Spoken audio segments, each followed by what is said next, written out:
खबरों की दुनिया आज मंगल नवंबर के 4 तारीख के लिए। एक सिपाही मोटर सर्फिलांस दिंस्ट MSD का सोमवार की रात में ज़्यादा घायल हुए हैं। एक हादसा में जो हुआ ब्रह्मफित्सर के साथ, यह भी इंदिरा गांधी वैख और राजा वैख के मोड़ पर ब्रह्मफित्सर भी घायल हुए। दोनों स्लाख्तोफर्स को एम्बुलेंस के साथ स्पुतैसंदहलब दाखिल कराया गया। सिपाही बेहोश था उस वक्त पर। कारण क्या है यह हादसा हुए खोजबीन हो रहा है और फरकेर उस जगह पर कुछ समय के लिए रुका हुआ था।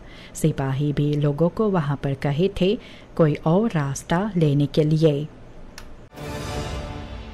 स्टाट्समैनबouwbedrijf क्रासाल्को के पास कम से कम 4 किलो रूखौ चुराया गया है, जिनका कीमत 400,000 अमेरिकान डॉलर से ज़्यादा है।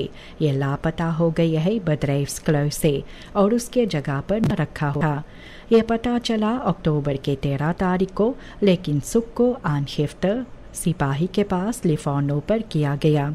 इनमें कोई ऐसे चिन्ह नहीं था इन ब्राक का चोरी का, और इससे पता चलता है कि ये अंदरूनी बात है। डायरेक्टर वेस्ली रोसनहाउट ये कहते हैं कि वे इसके लिए जिम्मेदार नहीं है, तो भी प्रेसिडेंट को अक्टूबर के 29 तारीख को इसके बारे में जानकारी वे दिए। क्राइक्सरात जो है बनाडेल द पार्टे रोटनी कायरो का सुनवाई भी करना चाहते हैं।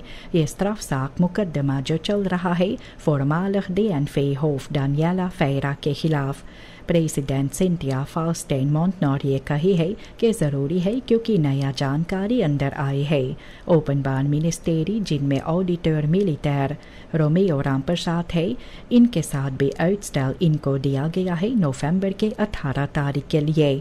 क्राइक्सरात ये कहते हैं इस साल मुकदमा भी ख़त्म करना चाहते हैं। इसके बारे में फेरा इनकार करते हैं। जो भी शक इन पर किया जाता है, इल्ज़ाम जो इन पर है कि इन्होंने खैसलिंग कायरो का कराए है 2020 में, और कहते भी है कि उनको मालूम भी नहीं है कि हाथापाई भी हुआ था इस हादसा में। द सूरीनामse politie सोमवार को 42 साल के क्लेमोंट M को, जो रॉटरडम का है, इन्हें गिरफ्तार किए है नीदरलैंड के गुजारिश पर, और उस रोज पर पहले भी 57 साल के डनीस S को गिरफ्तार किया गया। दोनों पर इल्ज़ाम है कि दोनों के हाथ है कत्ल में 41 साल के शर्विन पेटरहोफ का, जो बेल्जियम में दफनाया गया इन्हें पाया गया है। नीदरलैंड का सिपाही इन सभी का तस्वीर जो है फैलाए हुए थे, और शक भी था कि ये दोनों सूरीनाम में छिपे हुए हैं, जो पता भी चला है आउटलेफरिंग हाल ही में होंगे। प्रेसिडेंट यानिवर सिमोन से कही है कि सरकार भी ये फोर्ट बस्तान जो है सूरीनाम से luchtvaartmaatschappij SLM का, इनका खोजबीन जड़ तक कराने वाले हैं। रोज़ाना इस पर निगरानी रखा जाता है क्योंकि बदरेफ ये ernstige financiële problemen में है। सिमोन्स का कहना है कि मिलकर काम करना है इंटरनेशनल luchtvaart पार्टनर्स के साथ, ये ज़रूरी है ताकि SLM toekomstbestendig बने। प्रेसिडेंट कहे है कि ट्रांसपेरेंसी और verantwoord financieel beleid बहुत ही ज़रूरी है। ये vertrouwen जो है nationale luchtvaartmaatschappij में herstel करने के लिए। जो algemene vergadering aandeelhouders जो staatsoliemaatschappij Suriname NV का था लगाया गया, तो इनमें रुडोल्फ एलियास को ऑफिशियल बनुम किया गया है प्रेसिडेंट कमिसारिस के लिए। यह सभा लगाया गया था नवंबर के 3 तारीख इस साल, जिनमें nieuwe raad van commissarissen भी खुदकर हुए। इनमें है सर्गियो अकिम्बोटो, आरून समझावन, शांताल दुखी, एडगार काफे, एवाल्ड पोटिसी और रिडी शेन येन सैम। ये बनुमेंगन जो है इसके साथ निगरानी भी रखा जाता है। ये क्रुसियल ग्रोईफासे जो है स्टाट्सोली का।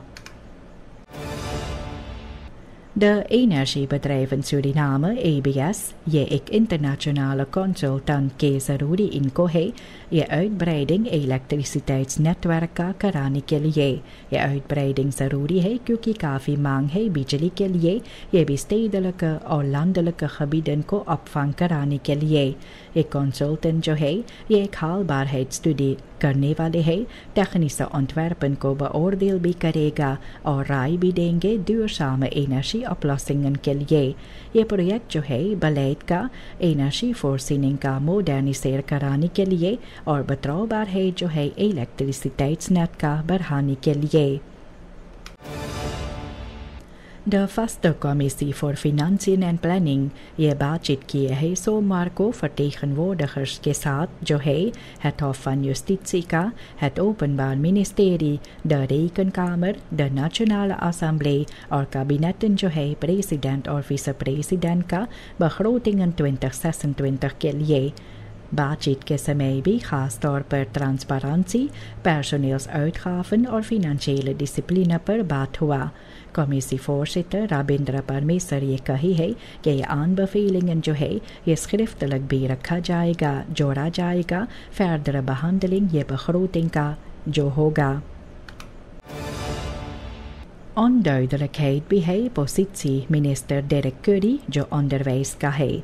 ब्रानन का कहना है कि सरकार में इनको नहीं देखा जाता है क्योंकि gezondheidsproblemen इनको है और ये बाहर मुल्क गए हैं इलाज के लिए। NPS और सरकार मना करते हैं सवाल पर जवाब देने के लिए। पार्टी के अंदर इनकर बनुमिंग जो है एक बड़ा गलती की तरह सामने आते हैं क्योंकि तजुर्बा की कमी था। Minister Bruinings Olie en Gaska बागडोर संभालते हैं और ये गलती जो staatsbesluit में हुए तो staatsolie अभी तक natuurlijke hulpbronnen के नीचे है।